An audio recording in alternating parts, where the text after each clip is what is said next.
네, 안녕하세요. 이담입니다. 저번 영상을 보신 분들은 아시겠지만 제가 지금 UN 세계식량 계획 과테말라 사무소에서 인턴으로 근무를 하고 있는데요. 저번 영상에서는 좀 국제기구를 고민하고 계신 분들이 좀 생각해 볼 만한 지점들을 저의 경험을 좀 얹어서 이렇게 설명을 좀 드렸다면, 이번 영상에서는 실제 면접 후기를 좀 알려드리려고 가지고 와 봤습니다.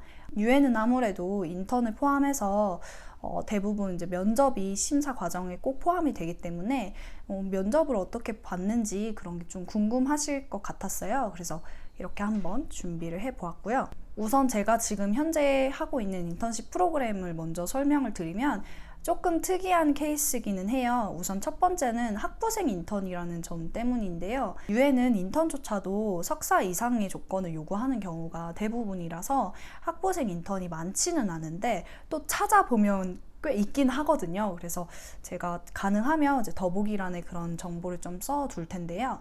네, 어쨌든 첫 번째로 학부생 인턴이라는 점과, 두 번째로 제가 파견이 된 경로가 다름 아닌 학교였어요. 뭐 국가 정부에서 파견을 해주는 경우도 있고, 뭐 이렇게 저처럼 학교 펠로우십 프로그램으로 파견을 해주는 경우도 있고 이렇던데, 저는 학교였습니다. 저희 서울대학교에서 WFP랑 이번에 좀 공동 기획을 해서 학교에서 서류 심사 면접을 먼저 하고, 이제 후보자들을 WFP로 보내면 그 국가 사무소가 이제 최종 선발을 하는 이런 식으로 진행이 되었었는데요. 네, 조금 특이한 방식이긴 하지만 1, 2차 이후에 그 3차 면접 같은 경우는 그냥 다른 방식과 비슷하기 때문에 그 부분에 좀 초점을 맞춰서 이번 면접 후기를 좀 들려드리도록 하겠습니다. 우선은 바로 그 질문과 답으로 들어가기 전에 제가 왜 과테말라 사무소를 선택을 했는지 그 백그라운드를 좀 여러분들이 아셔야 맥락을 이해하는 데 도움이 될 것 같아요. 우선 로마에 있는 본부랑 여러 가지 국가 사무소 리스트가 있었는데, 과테말라 사무소에서 하는 일이, 그러니까 Climate Change Adaptation, 이 일이 제가 가장 관심 있는 분야더라고요. 저는 지금 사회학과에 재학 중이지만 글로벌 환경 경영학이라는 연합 전공을 복수 전공하고 있고, 환경사회학이라는 키워드로 좀 여러 문제들을 접근해 왔어요. 고등학생 때부터 좀 환경 문제에 관심이 많아가지고 정책, 법 이런 걸로 좀 풀어나가고 싶었고요. 그래서 다른 뭐 인턴이나 뭐 봉사활동, 뭐 연구활동 이런 것도 다 약간 좀 환경사회학 이 키워드로 좀 정리가 될 수 있었던 것 같아요. 실제로 지금 Climate Change Adaptation, 뭐 Climate Finance, Resilience 관련해서 업무를 하고 있습니다. 네, 그러면은 정말 본격적으로 이제 진짜 그 면접에서 제가 들었던 질문과 제가 실제로 했던 답변을 여러분들한테 낱낱이 다 공개를 해드리도록 할 텐데요. 면접은 스카이프로 진행이 되었고요. 저는 밤 시간대, 이제 여기 사무소는 아침 시간대 해가지고 밤에 이렇게 화장을 이제 단정하게 하고 옷도 막 단정하게 입고 이렇게 미리 컴퓨터 앞에 기다리면서 면접 준비했던 거를 또 다시 이렇게 한 번씩 리뷰를 하고 있었어요. 그리고 지금 생각해보면 되게 웃겼던 게, 그때 또 뭔가 좀 환경한 그런 느낌을 주고 싶어가지고 연두색 가디건 이렇게 입고 기다렸었는데, 지금 생각해보니까 좀 귀엽네요. 네, 어쨌든 준비를 하고 이제 면접관 세 분이 이제 들어오셔가지고 저랑 같이 면접을 하게 됐죠. 근데 여기서 약간 좀 애로사항이 있었던 게, 제 노트북이 맛이 가서 그런지 조금 영상이 이렇게 제가 제 모습이 보였다가 안 보였다가 막 이러더라고요. 그래서 좀 당황했지만 당황하지 않은 척 이렇게 하려고 노력을 했는데, 아무래도 좀 스카이프로 면접을 하다 보니까 이런 기술적인 문제는 언제든지 발생을 할 수 있는 것 같아요. 그래서 혹시 면접을 앞두고 계시는 분이라면 이런 걸 좀 참고하시면 좋을 것 같고요. 목소리는 들리기 때문에 면접 자체는 지장이 없어서 그대로 진행을 했습니다. 질문으로 넘어가 볼 텐데요.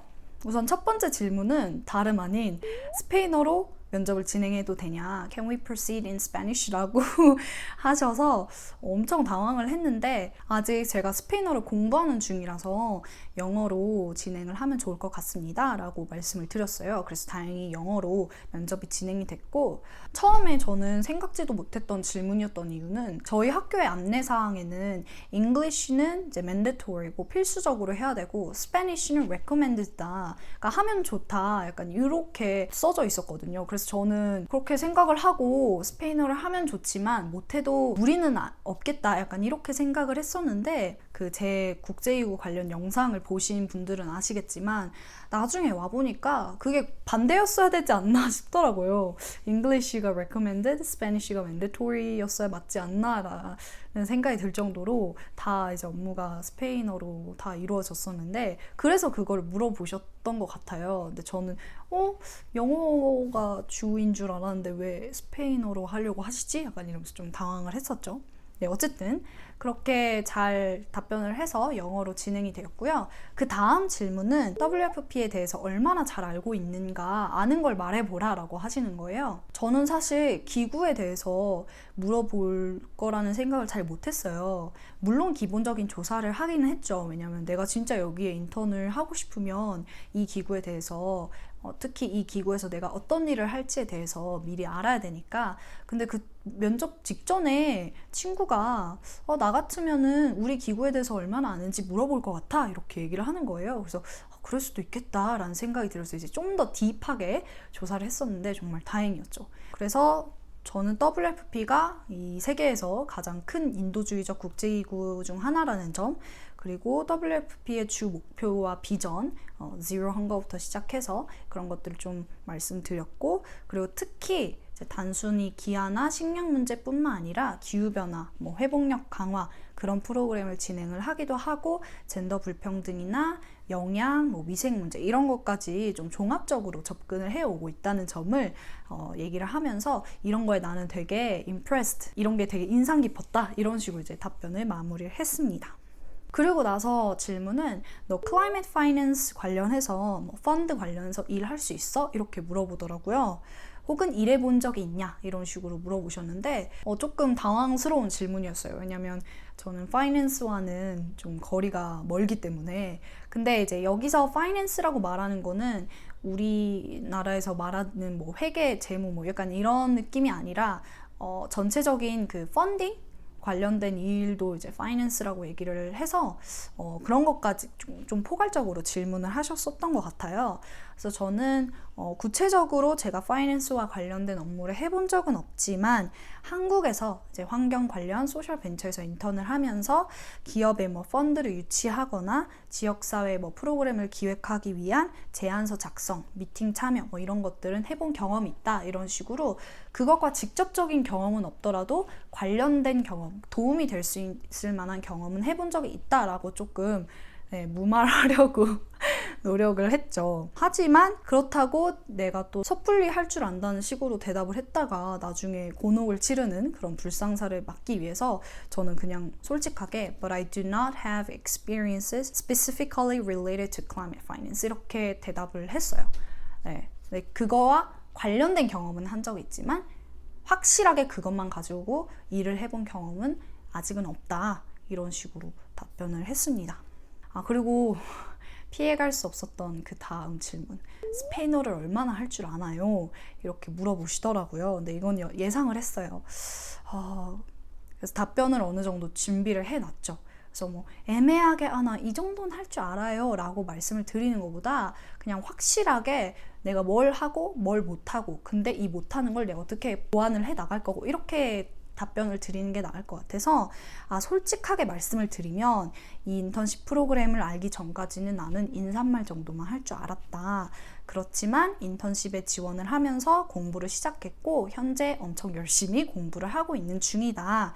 나는 언어를 빠르게 배우고 익힐 줄 아는 사람이며 새로운 언어를 공부하는 것을 좋아한다. 그래서 스페인어로 기본적인 대화를 나눌 수 있는 수준까지 준비해 갈 것을 약속한다. 라고 말했어요. 진짜 지금 생각해보면 참 야심차게 말을 했는데 어떤 식으로 말했냐면 I promise with you and with myself 이런 식으로 막 얘기를 했었거든요. 패기롭게 말을 하긴 했지만 저번 영상을 보신 분들은 아시겠지만 한두 달 만에 원어민과 자연스러운 대화가 가능할 리가 없잖아요. 네, 그래서 조금 그거는 약간 무리했지만 그렇게나마 좀 저의 열정을 보여줄 수 있지 않았나 라는 생각은 듭니다. 네, 그러고 나서 깨알 자기소개를 제가 스페인어로 준비를 해가지고 그 자리에서 그래도 내가 자기소개를 좀 준비해 봤는데 보여드릴까요? 이렇게 말을 했더니 보여줘라 이렇게 하셔가지고 막 이제 연습했던 거를 막 말을 했죠. 그랬더니 페르펙토 막 이러면서 엄청 좋아하시긴 했는데 지금 생각해보니까 참 민망했다. 네. 네, 그렇습니다. 여러분, 지난 영상에서 제가 강조를 드린 것처럼 꼭 그 파견될 국가의 언어는 미리미리 업무 가능할 정도의 수준으로 공부를 해서 준비를 해 가시기를 바랄게요. 네, 그 다음 질문은요. WFP에 근무하는 동안 본인의 개인적인 졸업 논문 같은 걸 위해서 연구를 할 계획이 있나요? 이렇게 물어보시더라고요. 그 질문을 처음에 받았을 때는 이 질문의 의도가 뭐지? 라는 생각을 했었는데 그래서 그냥 WFP 업무를 하는데 필요한 연구를 하면서 저의 개인적인 연구도 같이 병행을 한다면 좋겠지만 일단은 그보다는 우선 업무에 집중을 할 생각이다 라고 말씀을 드렸는데요. 나중에 와서 보니까 생각보다 자기 개인 연구를 위해서 특히 이제 아무래도 석사 이상의 사람들이 많다 보니 개인 석사, 박사 연구를 위해서 일을 하면서 경험을 쌓으면서 동시에 연구를 진행하는 경우들이 좀 있다고 하더라고요. 그것 때문에 물어봤던 것 같아요. 연구 때문에 그 기구에서 인턴을 하는 경우도 있거든요. 그래서 실제로 본인이 그런 연구를 할 계획이 있으면 나는 업무와 관련해서 요러요러한 것들을 연구를 할 거고 이게 또 나의 업무에 이런 식으로 도움이 될 거야 라는 식으로 답변을 하셔도 좋을 것 같고요. 저처럼 약간 생각이 없었던 분들은 하면 좋겠지만 우선은 업무에 집중을 하려고 한다. 약간 이런 식으로 좀 제너럴하게 답변을 하시는 것도 무난할 것 같습니다. 그리고 나서 바로 좀 되게 프랙티컬한 질문을 하셨어요. 6개월 동안 일할 수 있는 거 확실하냐? 언제부터 일할 수 있냐? 저도 사실 6개월을 꽉 채워서 일을 하면 진짜 그 다음 학기 복학 바로 직전에 3월달 바로 직전에 들어와야 돼가지고 조금 부담이 되긴 했는데 된다고 해야죠, 네, 여러분. 네. 6개월이라는 조건이 있었기 때문에 네, 당연히 그거는 피해갈 수 없다는 생각이 들어서 네, 6개월 할 수 있습니다. 9월부터 바로 시작할 수 있습니다. 이렇게 얘기를 했고요. 그 다음에 인턴십 후에 진로 계획에 대해서 물어보셨어요. 근데 요거는 왜 물어봤냐면 6개월보다 더 일할 수 있는지를 물어보려고 그런 질문을 하셨더라고요. 그때부터 약간 좀 설레기 시작했죠. 나를 원하는 건가? 나를 지금 좋게 봐주고 있는 건가? 이렇게 생각을 했는데 공통 질문이지 않았을까 싶기는 해요. 네, 우선 저는 솔직하게 말씀드렸어요. 우선은 나는 학기를 다 마친 후에 대학원에 진학을 할 예정인데 그 과정에서 저에게 기회가 주어진다면 정말 좋겠지만 학부를 졸업해야 되는 상황이라서 상황을 보고 결정을 할 것 같다. 왜냐면 이게 인턴이 무급인데 학교에서는 6개월간의 지원금을 준다고 했는데 제가 그것 이상의 일을 해버리면 그 이후로는 지원금이 안 나올 수도 있는 거잖아요. 그래서 섣불리 할 수 있어요 이렇게 대답하기보다는 솔직하게 물론 당연히 이런 기회가 주어지면 좋겠지만 상황을 보고 결정할 것 같다 이런 식으로 답변을 드렸습니다. 그 다음에는 마지막 질문이었는데요. 질문하고 싶은 게 있냐고 물어보더라고요. 근데 전 이것도 좀 준비를 했었어요. 왜냐면 진짜 제가 인턴을 하는 데 있어서 필수적으로 알아야 되는 사항이었기 때문에 두 가지를 질문을 했는데 첫 번째는 여기 과테말라 시티가 치안이 좋은 편 아니라고 들었다.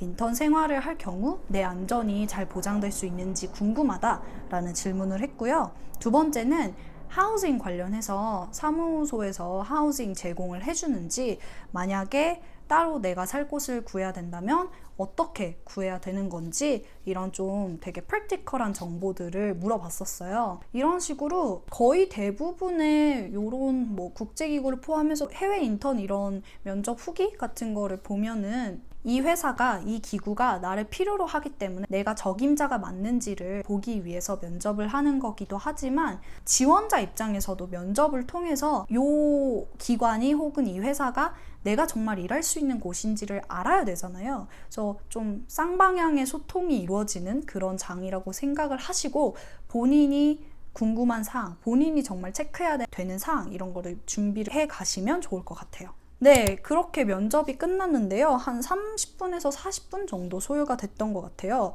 상당히 구체적인 질문들이 많았고요. 좀 어떤 포부나 어떤 자세를 가지고 어떤 꿈을 가지고 막 일할 건지 약간 이런 한국식 면접에서 등장하는 그런 질문들보다는 특정 업무를 할 수 있는지, 그 업무와 관련된 경험이 있는지, 그리고 언제부터 일할 수 있는지 뭐 이런 식으로 좀 저의 장점과 상황을 파악하기 위한 그런 질문들이 좀 대부분이었던 것 같아요. 그에 맞춰서 저도 이제 진짜 제가 궁금한 질문들을 할 수 있었고, 그래서 좀 편한 분위기에서 면접이 이루어졌던 것 같습니다. 그리고 제가 스페인어를 못한다는 것이 저의 좀 약점인 거를 저도 잘 알고 있었기 때문에 그보다 환경 분야와 관련해서 저의 지식과 경험을 좀 어필하려고 했던 것 같아요. 물론 영어로 진행이 된 거였기 때문에 조금 버벅대거나 뭐 당황하면 약간 실수한 적도 있었지만 그래도 최선을 다했던 인터뷰였던 것 같고요. 다행히 이렇게 최종 합격을 해서 여기서 6개월간 좋은 경험을 하고 갈 수 있게 되었습니다. 생각보다 별거 없었을 수도 있고 또 의외로 도움이 되셨을 수도 있는데 그래도 조금이라도 좀 참고하시는데 도움이 됐으면 좋겠습니다. 도움이 되셨다면 구독과 좋아요 눌러주시면 앞으로 좀 더 알차고 좋은 그런 기록을 하는 데 있어서 큰 힘이 될 것 같습니다. 시청해주셔서 감사합니다. 나중에 봬요.